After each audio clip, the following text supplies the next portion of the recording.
तक, गुवाहाटी से चौपाटी तक ये देश हमारा है, ये हिंदुस्तान हमारा है, ये देश हमारा है, ये हिंदुस्तान हमारा है।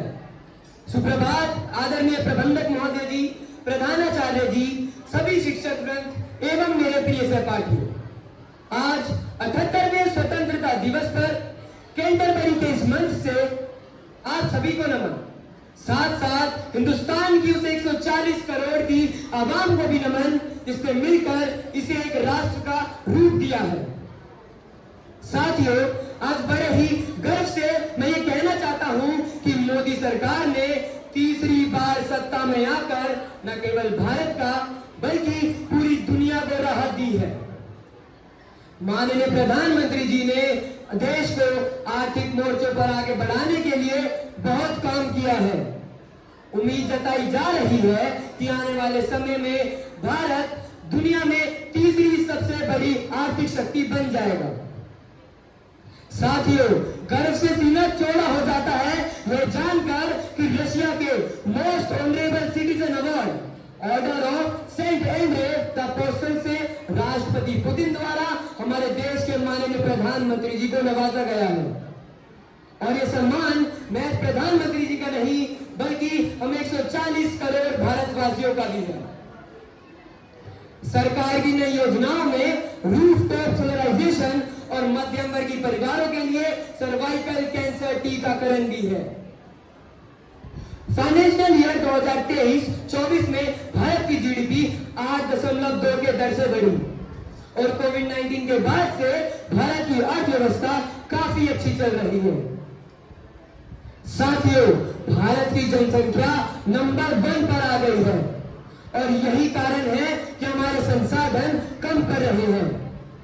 बढ़ती जनसंख्या ही बेरोजगारी, भ्रष्टाचार और रिश्वतखोरी को जन्म दे रही है तथा समृद्धि होते हुए भी भारत के माथे पर कलंक के टीके लग रहे हैं। हाथरस हाई प्रोफाइल बाबा कांड लीड गया 124 जिंदगियों को। भक्तों को मोह माया से दूर रखना और जो कुछ भी जमीन जायदाद है वो हमारे हवाले कर दो। ऐसे ही लाखों करोड़ों की संपत्ति के मालिक राम रहीम, रामपाल और आसाराम जैसे कई लोग अपने आप को परमात्मा साबित करते करते जेल पहुंच गए। इतना सब होने के बाद भी आईएएस नेताओं के चरणों में और नेताजी बाबाओं के चरणों में काफी विडंबना है। राजधानी में बढ़ता वाहनों का इस्तेमाल निरंतर दिन पर दिन आए दिन हार्ट अटैक, लीवर और किडनी प्रॉब्लम जैसी कई घटनाओं को जन्म दे रहा है। साथियों, देश की प्रगति का सबसे महत्वपूर्ण स्तंभ स्वास्थ्य चरमरा गया है। तो क्या जो हो रहा है उसे होने दें। क्या देश का मतलब लाल किला है? क्या देश का मतलब ताजमहल है? क्या देश का मतलब पार्लियामेंट हाउस और राष्ट्रपति भवन है? नहीं। मैं हूं, आप हैं, हम 140 करोड़ भारतवासी ही वास्तविक हिंदुस्तान है और हमें ही इस व्यवस्था को ठीक करना है। साथियों, जिस दिन अनक्वेंचेबल थर्स्ट फॉर परफेक्शन हमारे अंदर जागृत हो जाएगी, उस दिन से we will open the gates for prosperity, possibilities and development for our nation.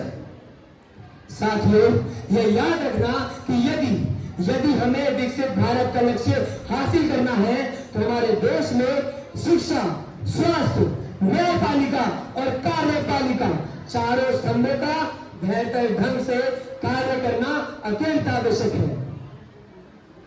ऊर्जा, उत्साह, उमंग इन सब के बजाय हमारे देश की युवा शक्ति में हताशा, निराशा और पलायनता की भावना जागृत होते जा रही है। सच कहूं तो राष्ट्र किसी का भी हो, राज्य किसी का भी हो, जनता को तो बस सुकून चाहिए, पेट भर खाना, पीने को शुद्ध पानी और शिक्षा का उचित इंतजाम। अगर हमारे राजनेता इतना भी नहीं कर सकते तो अब क्या राज्य संभालने के लिए राजनेताओं को बाहर से मंगवाए? चंद रुपयों के लिए डोलता हुआ ईमान। नीट परीक्षा प्रक्रम में न जाने कितने शिक्षाविद हाथ साले बैठे हैं। अरे अरे कभी सोचा भी है कि जब ऐसी खबरें भारत से बाहर देशों में जाती होगी तो हमारे देश की छवि कितनी धुमिल होती होगी। मौत के आवरण की ओर बढ़ता हुआ पर्यावरण, कहीं पहाड़ टूट रहे हैं, कहीं जलस्तर बढ़ रहा है तो कहीं बादल फट रहे हैं। सच तो यह है कि जब तक मनुष्य प्रकृति के साथ खिलवाड़ करना नहीं छोड़ेगा तब तक किसी भी तरह के सुधार की कोई गुंजाइश नहीं है। साथियों, मैं, आप और हम ही हिंदुस्तान है, हम ही समस्या है और हम ही इनका समाधान भी है। तो आइए मिलकर अपने अंदर के चाणक्य को जगाएं, अंदर के पोरस को जगाएं और अपने भारत को महान बनाएं।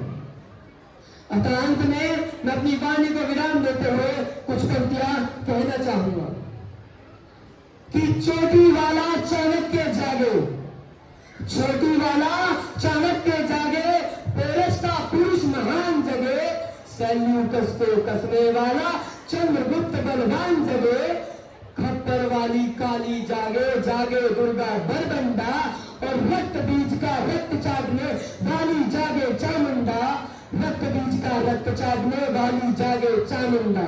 जय हिंद।